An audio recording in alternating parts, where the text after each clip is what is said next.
नमस्कार दर्शक बंधु मु सुधांशु रंजन आम YouTube channel the farm enterprise को आपको सब दर्शक मान स्वागत जनाऊँ। दर्शक बंधु वर्तमान समय सकाल सकाल 8टा बाजी।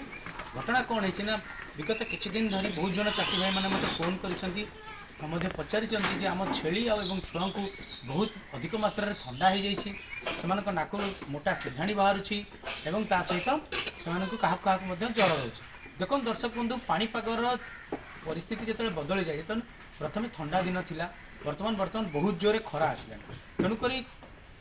पाणीपाग चेंज होगा सहित शरीर फिजियोलोजी बदलुँ तेणुक सहित आम खाद्य पानीय बदलुँ। वर्तमान टाइम समस्ते नुआ भाव अमल होता मुग बिरी बोतीर चोपा को खाया दौरान जोटा भी गोटे कारण ठंडा हबार एवं जो अत्यधिक खरा हो खरार जो अधिक पानी पी दूसरी पीवाई से गोटे कारण ठंडा हाँपाई। तेणुक दर्शक बंधु ठंडा को तो आम रखिपर ना यहाँ तो हम किंतु आमर चेष्टा रहा दरकार जे शरीर जो इम्यूनिटी सिस्टम बा शरीर जो रोग प्रतिरोधक शक्ति ताकू केमती भल भाव बढ़ेवा जहाँफल ठंडा सहित लड़ाई छेली को ताकत मिल शक्ति मिल जहाँफल से मोर्टालिटी हम ना। आपण मैंने देखिपे आम फार्म में छेली को ठंडा है देखिपे नाक देखूँ टिके पाखक देखे देखो ठंडा है टिके हल्का हल्का सिंघाणी बाहर। तो आम कौन करवा ना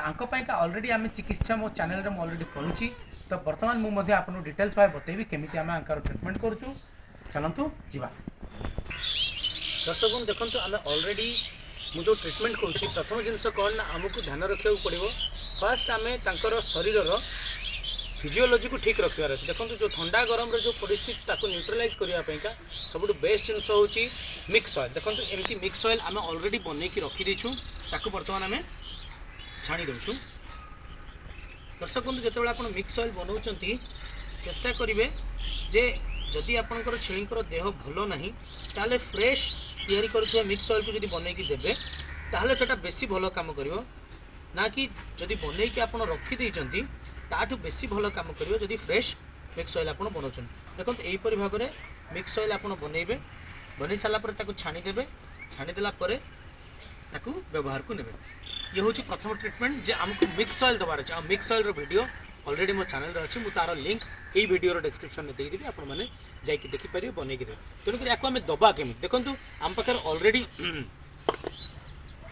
ऑलरेडी कौन ना कणी मुढ़ी आउ चोकड़ अच्छे। देखो जी सबुठ बेस्ट जिनस हूँ कौन ना छेली मानू आपड़ जिते मिक्स ऑयल दबा चाहते अल्प जदि छेली अच्छे ताले आपको पाटे पियाई नाक को सफा करके कपड़े दी ठोपा पकेबे सकाल संध्या ताले बहुत बढ़िया काम दब। नचेत जदि आप अधिक स्टॉक अच्छी अधिक छेली अच्छा ताले आप कौन करेंगे ना आप एमती कणी मुढ़ी कि चोकड़ कि गहम तादे मिक्स करके पारे। देखो जहाँ भी किसी खदा बाहर माने आमर जो जुआणी कलाजीरा मेथी ताको आमे कौन करूँ ना आम अधा अधा व्यवहार करूँ अधा ताको भी तेल को आम छाणिकिना बर्तमान साइड कर दियो रखीदेलु। हाँ तेल को जो छाणिकी रखीदेलु बर्तमान आम कौन करूँ ना यही देखो ये जो सब खदा रही आपको आम व्यवहार को नबू। देखो अल्प आम बर्तमान अधा दे दूचु एबे आ संध्या बेले आम जो दाना मिश्रण दबू संध्या बेले मिक्स करके आम दबू। तो यहीपरि भाव आपन को दाना गोलैवा पड़ो भल भाव गोलैदेवे गोलई सारा पर आपन को ताको व्यवहार को नेबे। मु कहूली ना जिते आप बड़ स्टक अच्छी आपड़ कौन करें हलदी टिकाण आपड़ कौन करें ना आउ पार्टी पीएवा आम द्वारा संभव हम ना। तेणुक आम यहीपरि भाव भल भाव मिक्स करदेबू। देखो आम पाखे मुढ़ीटा हूँ सब बेस्ट जिनस बहुत भल भाव तेल बाइंड कर सहित आउ गोटे जिनस आपण आड करा पड़ो मन रखा पड़ो सी हूँ कौन ना आमर हलदी।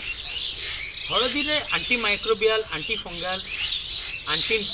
इन्फ्लामेटरी प्रॉपर्टी अच्छी। तेणुक छेलींकर जदि किसी भी शरीर में किसी प्रोब्लेम हुए ज्वर हुए कि किसी प्रकार जदि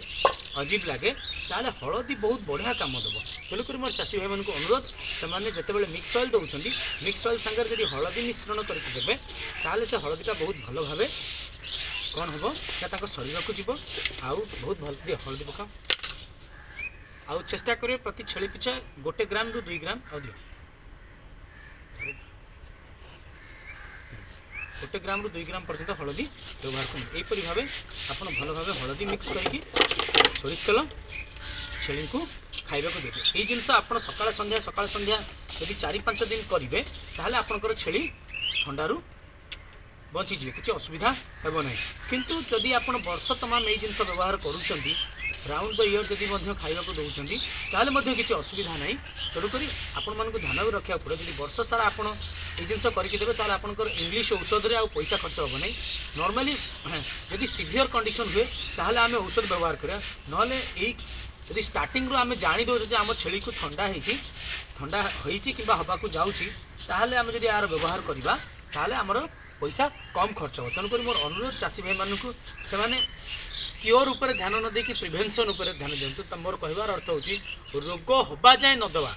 रोग हेले आमे ट्रिटमेंट करिया सेमती करबानी रोग न हवा पई हमकु कोन करिया पड़िबो ता प्रति गुरुत्व व ध्यान देबाकू पड़िबो तेणुक एहीपरि भाबे आमे छेली को सबुदिन दऊ औषध बट किंतु फार्म ठंडा ज्वर ये सब लगी रही जिते भी आमे भी आमको मनुष्य को जमी ठंडा हो पशु मानक देह सुस्थ असुस्थ लगी रही तेणुक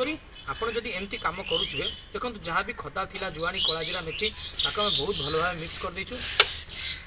बर्तमान चलते जीवा देखा केमी आम छेलिया को खाऊ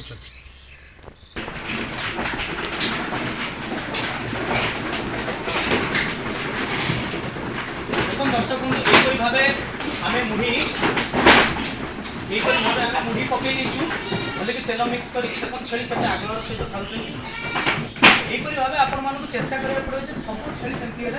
खाइबा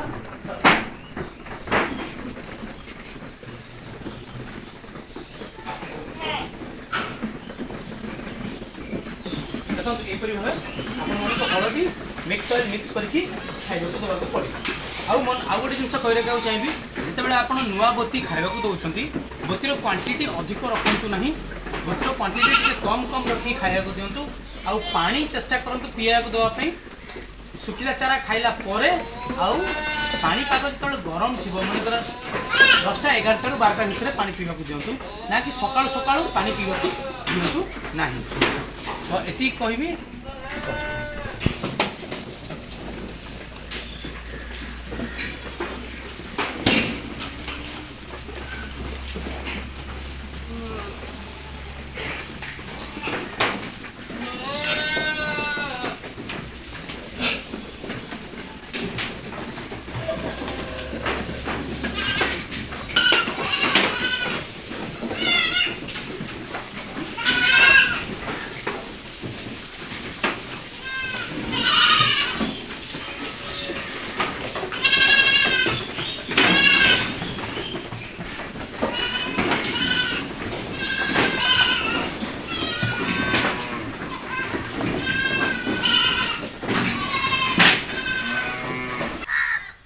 देखो दर्शक बंधु यहीपरि भाव छुआ को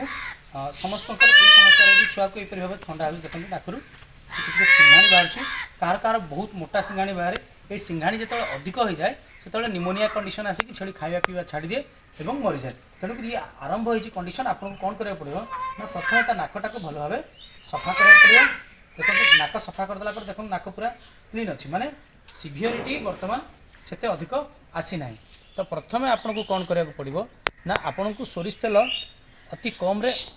2 ରୁ 3 ml देख 2 ରୁ 3 ml सोरिष तेल तांको पियाई देबो देखो केते आग्रह सहित सोरिष तेल पिउछन ता सहित एहीपरि भाव ड्रप आपण व्यवहार करिवे देखो जो मैंने कुकुड़ा चाषी से पाखे ड्रप निश्चय अवेलेबल थो ना जेकोसी मेडिसिन दुकान में आपड़ जब मागे यहीपरि ड्रप आपको मागणार मिल ना आप घर जेकोसी ड्रप आप आई ड्रप कि जहाँ व्यवहार कर काढ़ी भल भाव सफा करके भितर एमती मिक्स ऑयल को भर्ती कर आपन को केमी तेल पकड़ पड़े मुझे देख देखो यहीपरि भाव मुंडटा को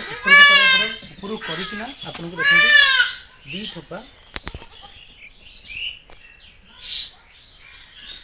2 ठोपा नाकरे भल की पकईकी एमती करदे देखते पूरा एकदम बहुत बढ़िया भाव यहाँ कम दब छाड़ दे तो दर्शक बंधु यहीपरि भाव जब आप छेली छुआर ट्रिटमेंट करेंगे यहीपरि भाव जब छेली छुआ कि बड़ छेली आप ट्रिटमेंट करेंगे ହୁଏତ ଆପଣଙ୍କୁ ଟିକେ ପରିଶ୍ରମ ଲାଗିବ କିନ୍ତୁ ଏଇ ଜିନିଷକୁ ଯଦି ଆପଣ ଷ୍ଟାର୍ଟିଂରୁ ନ କରିବେ ତାହେଲେ ଆପଣଙ୍କର ମୋର୍ଟାଲିଟି ବଢ଼ିଯିବ ଏବଂ ଏଥିସହିତ ଆପଣଙ୍କର ବହୁତ ଲସ୍ ମଧ୍ୟ ହେବ। ମୁଁ କହି ରଖିବାକୁ ଚାହିଁବି ଯଦି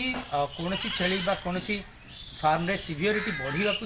ଚାନ୍ସେସ୍ ଅଛି ତାହେଲେ ଆପଣ ପଶୁ ଡାକ୍ତରଙ୍କର ପରାମର୍ଶ କ୍ରମେ ଆଣ୍ଟିବାୟୋଟିକ୍ସ କିମ୍ବା ଅଲଗା ଯେକୌଣସି ଔଷଧର ମଧ୍ୟ ବ୍ୟବହାରକୁ ନେଇପାରିବେ। ତା ସହିତ ଏହି ଆୟୁର୍ବେଦିକ ଚିକିତ୍ସା ମଧ୍ୟ ଯଦି କରିବେ ତାହେଲେ ଆପଣଙ୍କର ବହୁତ ବଢ଼ିଆ ଲାଭବାନ ହେବ, ବହୁତ ସଫଳତା ମିଳିବ ଆପଣଙ୍କର ଶରୀର ଛେଳିଙ୍କର ସ୍ୱାସ୍ଥ୍ୟ ସୁଧାର କରିବାରେ। ଆଉ ମୋର ଅନୁରୋଧ ଯେ ଆପଣ ହଳଦୀ ଆଉ ମିକ୍ସ ଅଏଲ୍ ବର୍ଷ ତମାମ ବ୍ୟବହାର କରନ୍ତୁ, ଯାହାଫଳରେ ଏଇଭଳି କଣ୍ଡିସନ୍ ଆପଣଙ୍କ ଫାର୍ମରେ ସିଭିଅର କେସ୍କୁ ନ ଯିବ। ତେଣୁକରି ଏତିକି କହି ଭିଡ଼ିଓଟି ଶେଷ କରୁଛି। ଜୟ ଜଗନ୍ନାଥ, ଜୟ ଯବାନ, ଜୟ କିଷାନ, ଜୟ ବିଜ୍ଞାନ, ଜୟ ଅନୁସନ୍ଧାନ। ଧନ୍ୟବାଦ।